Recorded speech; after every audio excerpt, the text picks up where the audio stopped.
अस्सलाम वालेकुम। आज मैं आपको बताती हूँ कमर के दर्द का घरेलू इलाज। अगर आप मेरे चैनल पे नए हैं तो मेरे चैनल को सब्सक्राइब करें ताकि मेरी नई आने वाली वीडियो आपको मिल सके। कमर दर्द का घरेलू इलाज। नाक़िस ग़िज़ाओं की वजह से अब कमर दर्द की शिकायत बुजुर्गों के साथ साथ जवानों को भी होने लगी है। कमर का दर्द दुनिया भर का मसला है और हर किसी को जिंदगी में कभी न कभी होता है। आम तौर पर ये दर्द पसली से नीचे शुरू होता है और नीचे तक फैलता हुआ महसूस होता है, जो कि काफी तकलीफदेह होता है।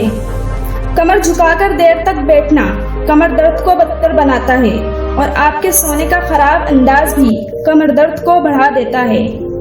इस दर्द से निजात के लिए घरेलू नुस्खा ये है: तरबूज के बीज, सफेद संदल और छोटी इलायची हम वजन पीस कर रख लें। सुबह शाम आधा चम्मच लें तो आपका कमर दर्द दूर हो जाएगा।